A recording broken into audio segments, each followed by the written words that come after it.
Hello मित्रांनो, आज मी तुमच्यासाठी एक असे इंडिकेटर घेऊन आलो आहे. ते इंडिकेटर यूज करून तुम्ही चांगलं प्रॉफिट अर्न करू शकता. चला तर मग आपल्याला काय करायचं आहे, तर सर्वप्रथम आपल्याला ट्रेडिंग व्यू या ॲपवरती यायचं आहे. ॲपवरती आल्यानंतर तुम्हाला चार्ट ओपन करायचा आहे. चार्ट ओपन केल्यानंतर तुम्हाला ट्रेडिंग व्ह्यूचा चार्ट ओपन करायचा आहे. त्यामध्ये निफ्टी तुम्हाला म्हणजे कोणताही तुम्ही चार्ट ओपन करा. शक्यतो निफ्टीचा चार्ट ओपन करा. तुम्हाला एक स्कॅल्पिंग म्हणजे थोडक्यात तुम्हाला स्कॅल्पिंग करायचं आहे आणि ₹1,500 तुम्हाला रोजचे अर्न करायचे आहेत. तर हे इंडिकेटर तुम्हाला इतकं हेल्पफुल ठरणार आहे आणि हे इंडिकेटर तुम्ही यूज केलं तर तुम्हाला एक चांगलं प्रॉफिट तुम्ही अर्न करू शकतायसा. तर सर्वप्रथम आपल्याला काय करायचं आहे, ट्रेडिंग व्ह्यूच्या ॲपमध्ये यायचं आहे. ट्रेडिंग व्ह्यूच्या ॲपमध्ये आल्यानंतर तुम्हाला इथं सुपर ट्रेंड म्हणून एक इंडिकेटर आहे, ते तुम्हाला सर्च करायचं आहे. माझ्या फेवरेट लिस्टमध्ये आहे बघा. इथं 73,000K असं लिहिलेलं आहे. हे इंडिकेटर तुम्हाला टाईप करायचं आहे. इंडिकेटरमध्ये जायचं आहे. इंडिकेटरमध्ये गेल्यानंतर तुम्हाला त्याची सेटिंग चेंज करायची आहे. सेटिंग म्हणजे काय आहे, तुम्हाला ATR पिरियड 100 करायचा आहे आणि ATR मल्टीप्लेयर तुम्हाला 6 करायचं आहे आणि चार्ट हा ऑप्शन ठेवायचा आहे आणि हे ओपन ठेवायचं आहे. ओपन ठेवल्यानंतर तुम्ही बघू शकता आणि आपले टाईम फ्रेम ही 3 मिनिटाची असली पाहिजे. 3 मिनिटाची असली पाहिजे आणि बाकीचे सगळे स्टाईलमध्ये जाऊन तुम्हाला अप ट्रेंड हाईड करायचा आहे.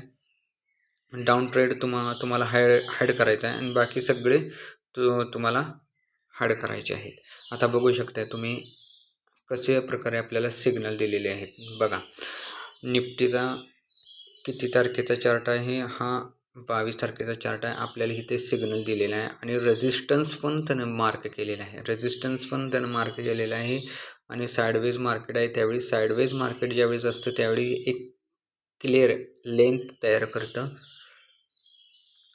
ही स्ट्रॅटेजी वापरायला ह्याच्यासोबत तुम्हाला RSI इंडिकेटरसुद्धा वापरायचा आहे. RSI इंडिकेटर जोपर्यंत RSI इंडिकेटर 40च्या खाली जात नाही तोपर्यंत तुम्हाला या स्ट्रॅटेजीमध्ये काम करायचं नाही.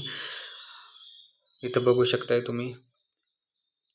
हो का, आता इथं बघू शकता, इथं तुम्हाला एक ट्रेड मिळालेला आहे. एक खाली गेलेला आहे, परत रिट्रेसमेंट मिळालेली आहे. रिट्रेसमेंट मिळाल्यानंतर तुम्हाला 24,291ला निफ्टीचा तुम्हाला काल एक ट्रेड मिळाला आहे. तुम्हाला जवळपास 24,176 पर्यंत तुम्हाला हा ट्रेड मिळालेला आहे.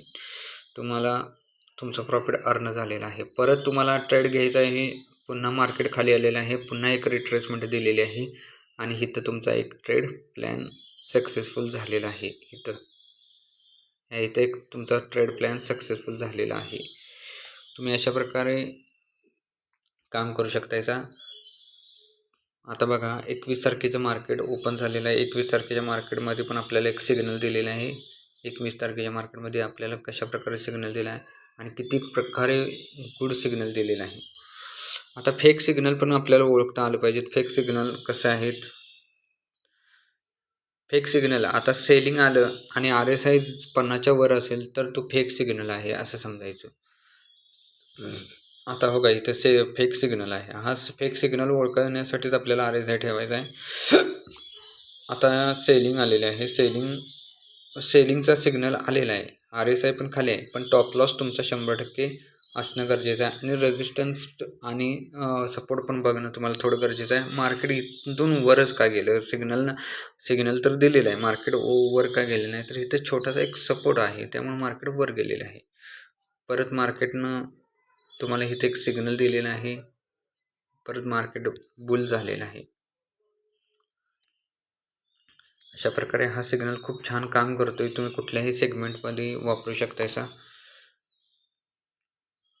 बघू शकता. हो का, इथे एक सिग्नल दिलेला आहे. इथे एक आपल्याला इथे एक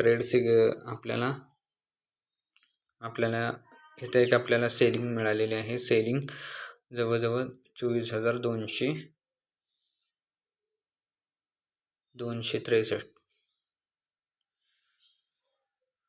जवळजवळ आपल्याला एक 100-150 पॉईंट्स आपल्याला टार्गेट मिळालेलं आहे. हे स्ट्रॅटेजी खूप छान काम करते. हे इंडिकेटर खूप छान काम करतं स्कॅल्पिंगसाठी. तुम्ही वापरा आणि मला याचा रिझल्ट सांगा. थँक्यू.